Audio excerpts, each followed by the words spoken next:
Durante el gobierno de Porfirio Díaz, sin duda que fueron muchos los que se manifestaron como claros opositores, siendo unos más destacados que otros, la gran mayoría bastante serios en cuanto a sus intenciones de poner fin a un gobierno que había tenido a México bajo su control durante décadas. Lo curioso es que, de entre esos opositores, es posible destacar a un hombre que Porfirio Díaz siempre tuvo presente y a quien nunca se tomó en serio, mientras que otra parte de la sociedad lo consideraba un simple alivio cómico entre la tensión política del momento. De modo que, en esta ocasión, Gallo Sócrates te presenta Nicolás Zúñiga y Miranda, el eterno candidato. Nació en Zacatecas durante la década de 1860, muy posiblemente en el 65.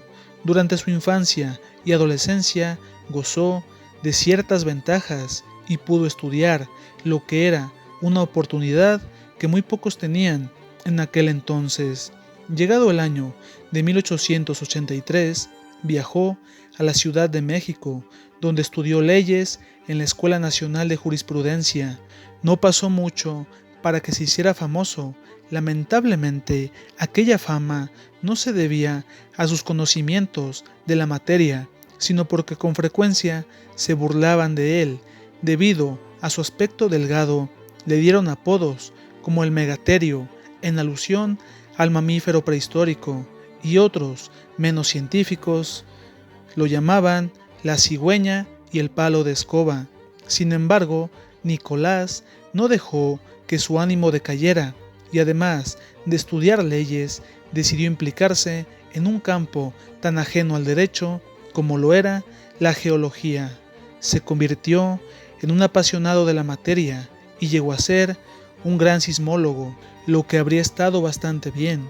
Lamentablemente, volvió a convertirse en la burla de todos cuando, en 1887, dijo que había creado una máquina para predecir temblores, y lo peor fue que aseguró que un sismo tendría lugar entre el 24 y 25 de mayo de aquel año. Después decidió enviar la noticia a los periódicos y muchos comenzaron a decir que era un hombre fuera de sus cabales, y para sorpresa de todos sucedió que el día 24 de mayo se presentó un temblor considerable, generando gran conmoción entre quienes se habían burlado de sus predicciones.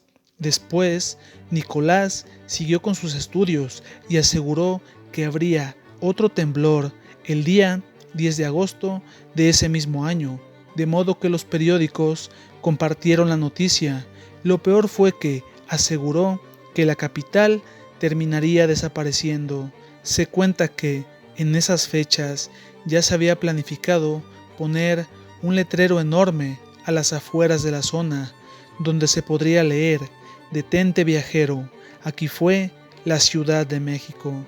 La gente se alteró y las iglesias se llenaron de fieles, donde pedían perdón por sus pecados y suplicaban que aquello no tuviese lugar. Se presentaron varias peregrinaciones y familias enteras abandonaron la ciudad.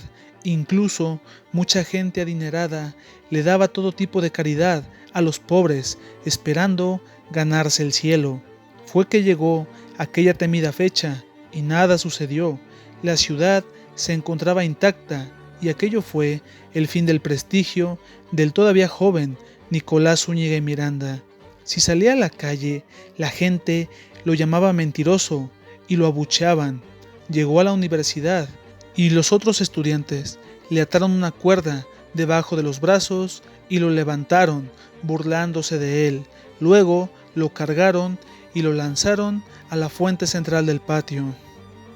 Decidió abandonar aquel ámbito y se dedicó al periodismo, donde también fracasó.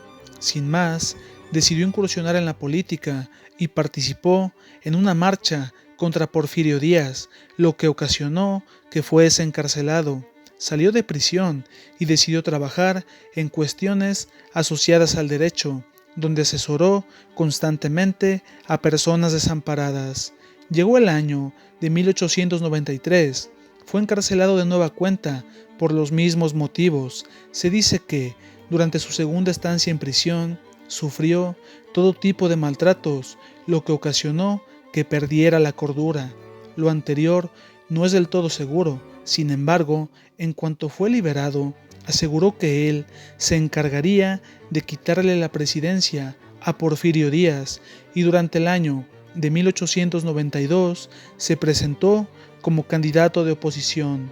De hecho, dio a conocer su programa de gobierno, donde además de varias faltas de ortografía, se presentaban algunas propuestas peculiares, donde se hablaba de cosas tan extravagantes como que Europa sería para los americanos, que el poder ejecutivo perdería control, se promovería el uso de aparatos eléctricos e innovaciones tecnológicas que eran incomprensibles para la sociedad de aquel entonces, sin olvidar que el catolicismo sería la doctrina oficial en México, mientras que otros cultos estarían permitidos, junto a varias ideas que no se entienden del todo, y para muestra el siguiente ejemplo: gobernación, estudio detenido, concienzudo y gráfico del poder central con los estados, de estos con los cantones y distritos, de estos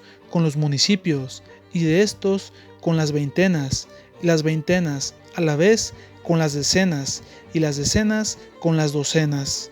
Lamentablemente, nos fue imposible entender el anterior postulado. Lo interesante fue que, después de presentar su proyecto, siguió contando con varios partidarios. Desde luego que muchos lo hacían con la intención de burlarse de él, mientras que otros de verdad creían en su candidatura. Desde luego que no llegó lejos, y durante 1896 decidió participar de nueva cuenta, siendo encarcelado mientras se le acusaba de alborotador. Llegó un momento en el que el mismo Porfirio Díaz pidió que lo dejaran en paz, debido a que era un hombre con problemas mentales, y fue que Nicolás declaró que él había ganado las elecciones, mientras que sus partidarios, ya en su mayoría con afán de burla, le seguían el juego. No olvidemos que también participó en las elecciones de 1900, 1904 y 1910. La gente lo encontraba en la calle y lo saludaba diciendo: «Buenos días, señor presidente». Luego comenzó a vestirse de traje, llevando sombrero de copa y bastón, lo que le ocasionaba más y más burlas hacia su persona. Durante aquellos años surgió un nuevo candidato de oposición, Francisco I. Madero, y Porfirio Díaz lo mandó llamar para entrevistarse con él. De modo burlón le dijo: «Muy bien, don Francisco, lo felicito, ya somos 3 candidatos, don Nicolás Zúñiga, usted y yo». Desde luego que aquello ofendió a Madero, debido a que se le comparaba con un hombre que había perdido la cordura, mientras que Porfirio no sabía que aquella broma le saldría bastante cara, siendo Madero el hombre que le quitaría el poder de forma decisiva. Durante 1911, don Nicolás participó en las elecciones, donde perdió contra Francisco I. Madero. Llegó el año de 1913 y Victoriano Huerta convocó elecciones. Sin embargo, el proceso fue declarado nulo y asombrosamente don Nicolás había ganado. Muy molesto, escribió una carta de protesta al Congreso y naturalmente fue ignorado. Ya en 1917 nuevamente contendió en las elecciones, siendo adversario del Barón de Cuatro Ciénegas, donde este último salió victorioso, y Nicolás dijo que aquello era una conspiración mundial para evitar que ocupara la presidencia. No se dio por vencido y contendió en 1920 contra Álvaro Obregón y en 1924 contra Plutarco Elías Calles. Sus intentos de llegar a la presidencia terminaron el día 29 de marzo de 1925. debido a que la existencia de don Nicolás llegó a su fin, en medio de la pobreza y el olvido, sobre todo porque en esas fechas ya ni siquiera lo seguían aquellos que se mofaban de él. De alguna manera, el chiste dejó de ser gracioso, muy a pesar de que el eterno candidato se tomaba bastante en serio a sí mismo. Y esta es la historia de un personaje que durante varios años fue el centro de atención de bromistas y curiosos, el hombre que dejó este mundo anhelando ser presidente. De ese modo, llegamos al final de este video. Si te gustó, danos un like y suscríbete para más trabajos. Gracias.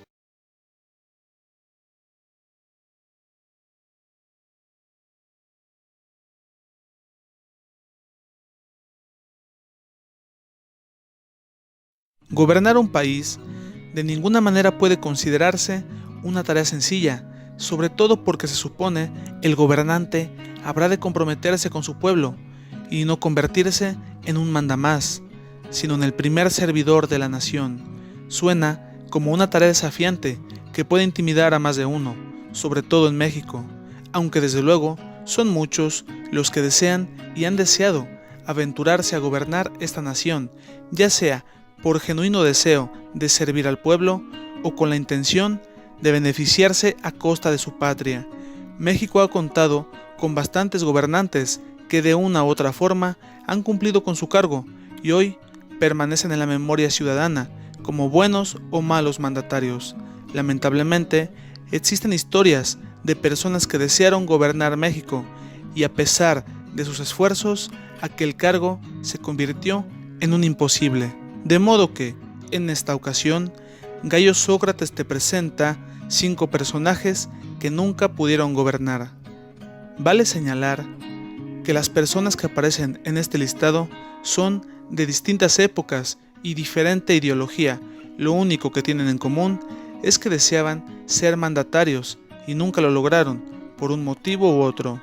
Demos inicio. Si hablamos de Cuauhtémoc Cárdenas, hablamos de un hombre que intentó ocupar la presidencia en 3 ocasiones. Se trata de una persona de gran cultura y una clara convicción, al grado de que fundó un partido político con bases de izquierda y con claras intenciones de hacer frente al partido oficial de aquel entonces, aunque de ese partido queda muy poco en la actualidad y sus ideales se han modificado considerablemente. Volviendo a este candidato, sabemos que su padre fue Lázaro Cárdenas, un presidente que lo mismo destacó por la expropiación petrolera y sus políticas agrarias que por sus ideas vinculadas al socialismo, que fueron objeto de crítica. Sobre Cuauhtémoc, sabemos que contendió por la presidencia durante el año de 1988 y fue vencido por Carlos Salinas de Gortari, cuando supuestamente hubo problemas con el sistema. Después, contendió contra Ernesto Zedillo y Diego Fernández de Ceballos en 1994, siendo vencido de nueva cuenta por el candidato del partido oficial. Finalmente, en el año 2000, intentó llegar a la silla presidencial junto a La Bastida y Vicente Fox, siendo superado por este último. De ahí en adelante se habló ocasionalmente de una cuarta campaña presidencial, aunque esta nunca tuvo lugar. A la fecha, al parecer ha dejado de lado cualquier aspiración a la presidencia. Nuestro siguiente aspirante es de lo más peculiar. Nacido en Zacatecas, un 13 de mayo de 1865, Nicolás Zúñiga y Miranda se mudó a la Ciudad de México, donde estudió Derecho. Durante 1887 aseguró que había inventado una máquina que podía predecir sismos y asombrosamente acertó y tuvo lugar un temblor ese mismo año. Sin embargo, ni el derecho ni el estudio de los desastres naturales eran lo suyo, debido a que en 1892 se presentó como candidato a la presidencia de la nación, encarando a Porfirio Díaz, quien en ese entonces ya aspiraba a un nuevo mandato. Naturalmente, Díaz venció con una ventaja aplastante y don Nicolás aseguró que se había cometido un fraude electoral. Fue encarcelado durante casi un mes y al salir de prisión se autonombró presidente legítimo, diciendo que Porfirio Díaz era un farsante que ocupaba el poder. No sería la última vez que contendiera por la presidencia, debido a que participó nuevamente en las elecciones de 1896, 1900, 1904 y 1910. En todas esas ocasiones fue vencido con una enorme ventaja y de nueva cuenta acusó de fraude y se autonombró presidente. Mucha gente se burlaba de él y le daba el trato de mandatario, sin dejar de lado que se vestía de forma elegante como un aristócrata europeo y con frecuencia se tomaba aquellas burlas como verdaderos gestos de veneración. Se cuenta que Porfirio Díaz lo consideraba un hombre que padecía de sus facultades mentales y una ocasión llegó a comparar a Francisco I. Madero con don Nicolás Zúñiga. Naturalmente, la comparación le cobraría factura tiempo después. Ya con el paso de los años, don Nicolás participó nuevamente como candidato a la presidencia contra don Venustiano y contra Álvaro Obregón, sobra decir que nuevamente fue vencido. Durante 1924 intentó contender contra Plutarco Elías Calles, aunque se cuenta que varios allegados al sonorense lo intimidaron hasta que desistió de su empeño. De don Nicolás solo quedan estas anécdotas, aunque fue inmortalizado en el mural Sueño de una tarde dominical en la Alameda Central, mostrándose como el eterno contrincante de Porfirio Díaz. De los anteriores candidatos, a pesar de sus fallos, al menos podemos decir que fueron personas honestas. Lamentablemente, es complicado decir algo positivo del siguiente. La historia de Félix Díaz es la de un hombre que jamás logró algo destacable en su vida. Su padre, que llevaba el mismo nombre, dejó este mundo de una forma lamentable, cuando Félix era muy pequeño todavía. Sabemos que estudió en el colegio militar, aunque la conclusión de sus estudios no se debió a sus méritos, sino a la influencia de su tío, el general y presidente Porfirio Díaz. Desde entonces, formó parte del Estado Mayor Presidencial, aunque lo único que podemos decir de él es que fue alguien acostumbrado a obtener todo de forma fácil, y lo único que le abría las puertas era ser el sobrino del presidente. Debido a este parentesco, alcanzó el grado de general brigadier, aunque abandonó el cargo cuando Díaz dejó la presidencia y la silla fue ocupada por Madero. Durante el mes de octubre de 1912 se sublevó contra el gobierno. Desde luego fue vencido fácilmente y terminó preso en la Ciudad de México. La mañana del 9 de febrero de 1913 fue liberado y se unió a los militares que se habían levantado contra el gobierno maderista en la llamada Decena Trágica. Se encontraba seguro de que, al ser el sobrino de Porfirio Díaz, el ejército haría hasta lo imposible por convertirlo en el nuevo presidente. Victoriano Huerta ocupó la presidencia interina y le aseguró a Félix que, en cuanto se calmaran los ánimos, le cedería el cargo. Bastante confiado, aceptó y comenzó a esperar un día que jamás llegó. Fue enviado al extranjero por Victoriano Huerta en una supuesta misión de gran importancia. Volvió a México y fue objeto de todo tipo de ataques. Escapó a Estados Unidos, donde fue encarcelado el mes de noviembre de ese mismo año, y Victoriano Huerta, que todavía ocupaba la presidencia, ni siquiera se preocupó por él. Su prisión duró cerca de 3 años. Volvió durante 1916 y buscó levantarse en armas contra el gobierno constitucionalista, fracasando de nueva cuenta. Se encontró en el exilio y nunca dejó de manifestarse contra los gobiernos o la Constitución. Inclusive pensó en apoyar a los cristeros. Fue tan ingenuo que pensó que ante el descontento de la población contra el gobierno, posiblemente alguien lo podría considerar un buen candidato a la presidencia. Fue así que dejó este mundo en el año de 1945 y sus aspiraciones presidenciales se fueron con él. Si Félix Díaz fue un hombre oportunista y deshonesto, el que sigue fue alguien mucho peor. De origen poblano, nacido en 1891, Maximino Ávila Camacho siempre se consideró a sí mismo como un hombre superior a los demás. Se había convencido de que tenía una gran misión en esta vida. Mujeriego, engreído, de mal carácter e intolerante, fue un militar durante el conflicto cristero junto a su hermano Manuel.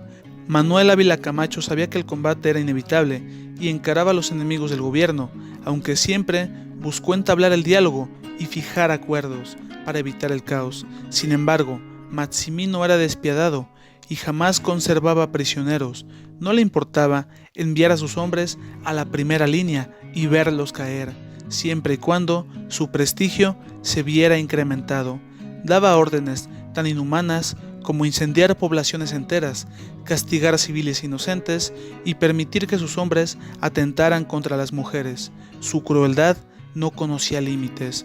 Durante la presidencia de Lázaro Cárdenas, Maximino fue gobernador de su natal Puebla, donde a pesar de las limitaciones del presidente, gobernó con mano dura y se dio una vida de lujos, como si se tratase de un monarca.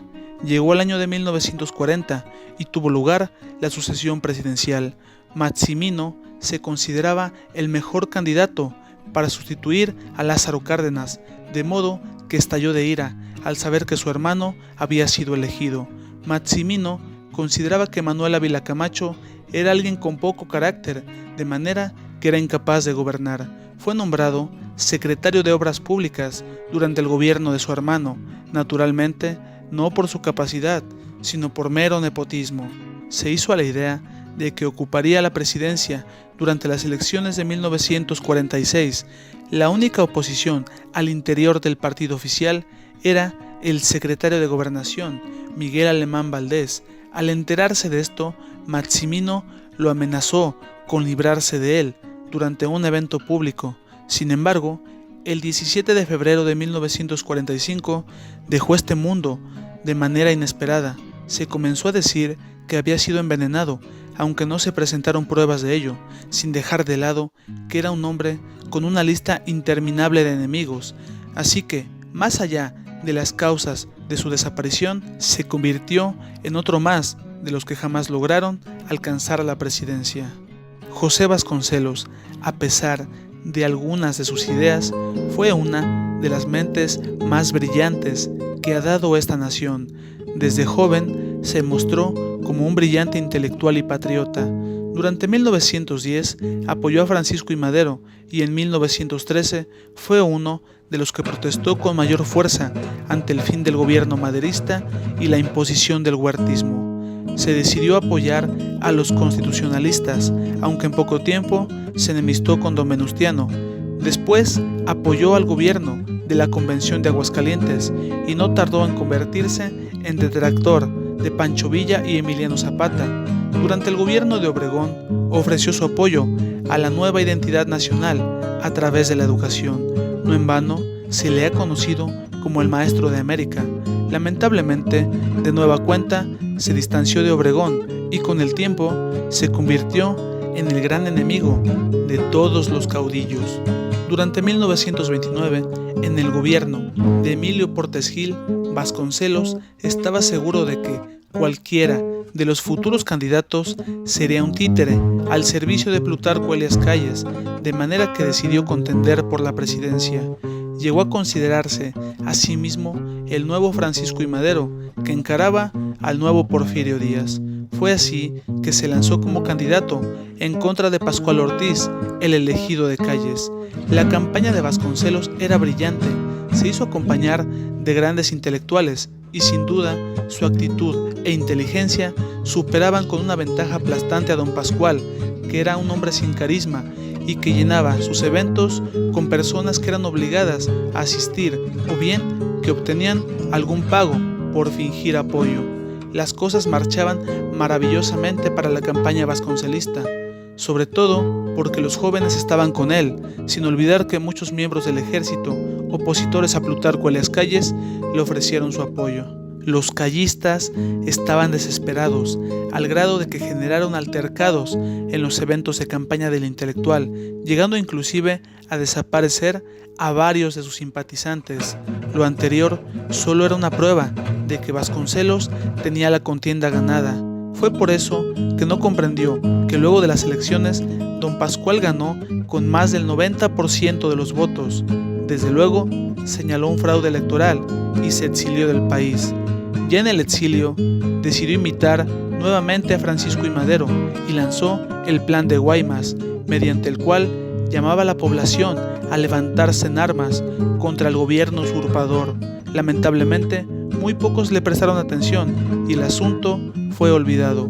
Vasconcelos siempre aseguró que aquel fue el peor fraude de la historia y posiblemente hubo bastantes movimientos turbios de parte de Plutarco Elías Calles y su gran maquinaria. Sin embargo, está el hecho de que muchos de los jóvenes que apoyaban a Vasconcelos no tenían edad para poder votar, sin olvidar que, a pesar de que muchos militares le ofrecieron su apoyo, Vasconcelos siempre señaló al ejército, acusándolos de golpistas, desleales y uno de los peores males que aquejaban a México.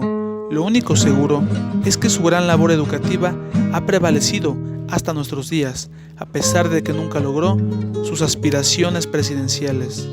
De ese modo, llegamos al final de este video. Si te gustó, danos un like y suscríbete para más trabajos. Gracias.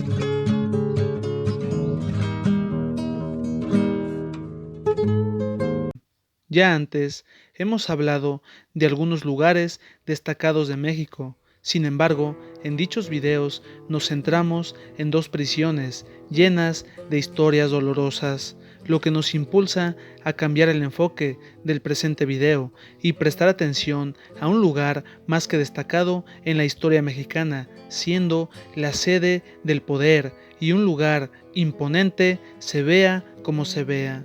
De modo que, en esta ocasión, Gallo Sócrates te presenta Historia de Palacio Nacional. De sus orígenes, no siempre es sencillo encontrar información clara. De lo poco que se sabe es que su construcción comenzó durante el año de 1523, 2 años después de la llamada conquista.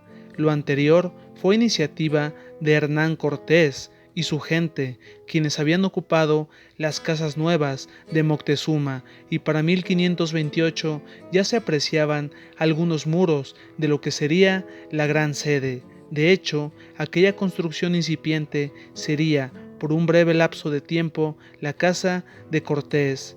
Después del deceso de este, en 1547, la gran obra ya disponía de 3 patios y 2 pisos, así como de una gran huerta, que con el tiempo sería conocida como la Plaza del Volador, y que actualmente es el edificio de la Suprema Corte de Justicia. Llegó el año de 1550 y aparentemente la obra había culminado. Solo pasaron 13 años para que distintos conflictos ocasionaran que poco a poco las dependencias de la corona fuesen trasladadas a la edificación, dando lugar a que aquella noble casa se convirtiera en la sede de aquellos que gobernaban la Nueva España, en nombre del monarca que se encontraba al otro lado del océano.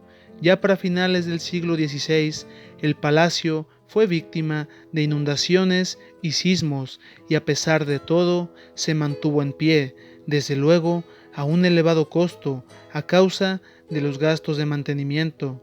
Finalizado dicho siglo, el palacio no solo era ocupado por los señores de la Nueva España y sus familias, sino por la servidumbre, sus protegidos, militares y altos funcionarios, así como miembros de la gran audiencia. No pasó mucho para que aquel palacio se convirtiera en la sede de la opulencia, dando lugar a funciones de teatro, bailes y grandes banquetes, donde solo la élite podía participar.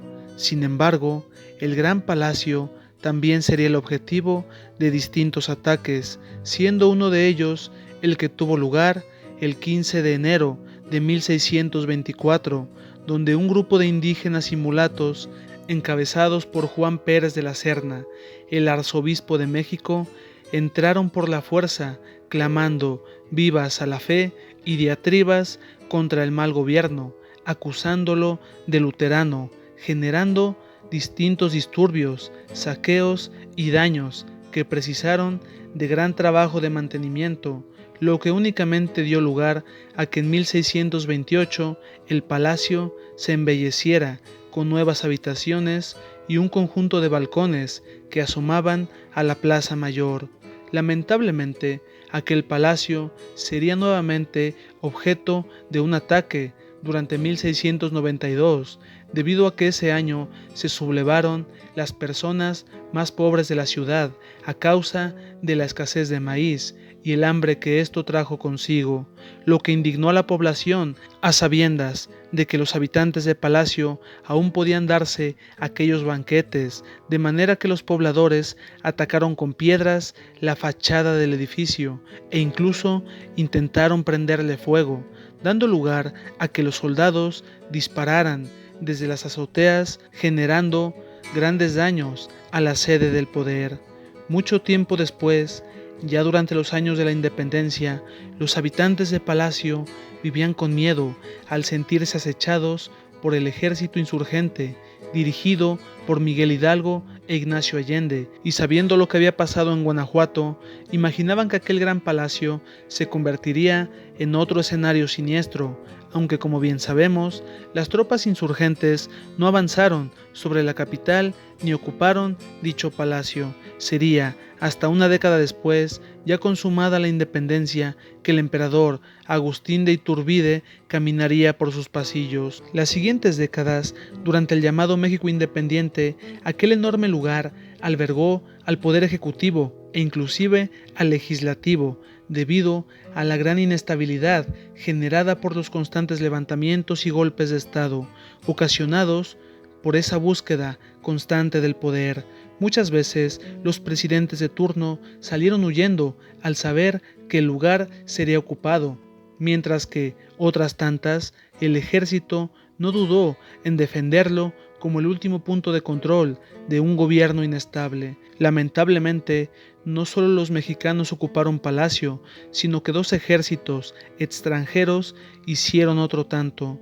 Durante septiembre de 1847 y hasta junio de 1848, las tropas estadounidenses tomaron el lugar y la bandera norteamericana ondeó en lo alto, lo que hasta la fecha sigue siendo uno de los más tristes episodios de la historia mexicana, mientras que en junio de 1863 los franceses hicieron otro tanto y las tropas entraron de manera triunfal para que un año después el emperador Maximiliano intentara convertirlo en el centro de su gobierno, decepcionándose a causa de lo deteriorado que se encontraba, sin dejar de lado que por meses de descuido se hallaba infestado de plagas, lo que motivó al emperador a invertir en tareas de mantenimiento y convirtiéndolo poco a poco en una viva imagen de las grandes edificaciones europeas. Lo que el emperador no sabía era que para 1867 su gobierno finalizaría y los liberales ocuparían nuevamente la sede de gobierno. De hecho, el presidente Benito Juárez ocupó aquellas habitaciones hasta el último día de su vida, sin olvidar que 10 años antes, ahí mismo, se juró la Constitución de 1857. Desde luego que durante su primer gobierno, el presidente Porfirio Díaz gestionó desde aquel edificio, siendo su compadre Manuel González el último presidente mexicano hasta ese momento que gobernaría desde aquella gran obra. Después, la sede de gobierno se trasladó al castillo de Chapultepec. Sin embargo, Palacio Nacional no fue descuidado y ahí se llevaron a cabo varios de los eventos de las fiestas del centenario durante 1910, mientras que ahí también había tenido lugar la celebración del Grito de Independencia. Llegaría el año de 1913 y aquel palacio dejaría de ser un símbolo del poder y se convertiría de nueva cuenta en un campo de batalla, debido a que ahí tuvo lugar el comienzo de la Decena Trágica, es decir, aquel golpe militar que tenía la intención de poner fin al gobierno del presidente Francisco I. Madero, ocasionando que el llamado Zócalo se viera tapizado con casquillos, caballos y militares que habían caído en combate. Fue también en un cuarto de intendencia donde el presidente Madero y su vicepresidente fueron apresados hasta encontrar su triste final. Sin embargo, hay un momento clave y este tiene lugar en diciembre de 1914, y es cuando los zapatistas, dirigidos por Eufemio Zapata, ocupan Palacio Nacional y dan la bienvenida al presidente elegido en la Convención de Aguascalientes, sin omitir la presencia de los grandes generales Pancho Villa y Emiliano Zapata, quienes asistieron a un banquete y se tomaron la mítica fotografía, donde el pueblo ocupa el poder. Desde luego, aquello duró poco y los gobiernos de la convención abandonaron el lugar, que en breve fue ocupado por los llamados constitucionalistas. Solo un par de años después, nuevamente el palacio sería tomado mediante la fuerza, debido a que en mayo de 1920 las tropas de Álvaro Obregón atacaron el mes de mayo, siguiendo los preceptos del Plan de Agua Prieta. Durante 1938, el presidente Lázaro Cárdenas salió al balcón central de Palacio y presentó el decreto de expropiación petrolera, mientras que algunas décadas después, en 1968, las afueras de Palacio serían ocupadas por los implicados en el movimiento estudiantil, mismos que ordenaban al presidente Gustavo Díaz Ordaz que diera la cara, ocasionando que el ejército comenzara a acechar en el perímetro. Durante el año 2014,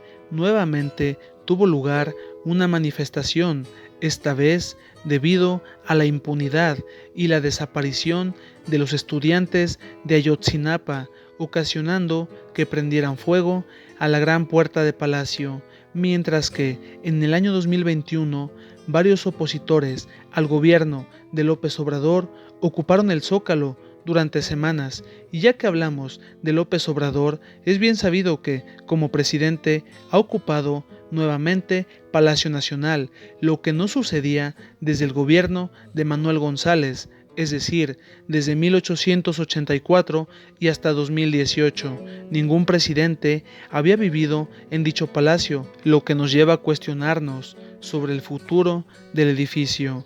Más allá de todo lo anterior, se sabe que Palacio Nacional es una edificación imponente, lo mismo que solemne. Suele ser el escenario de festejos y actos cívicos, y debido a su gran valor histórico, desde 1987 la UNESCO lo considera un patrimonio mundial, sin dejar de lado que frecuentemente a las afueras se presentan conciertos y tienen lugar ferias de libro, así como otros eventos culturales.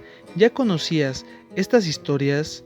De ese modo, llegamos al final de este video. Si te gustó, danos un like y suscríbete para más trabajos. Gracias.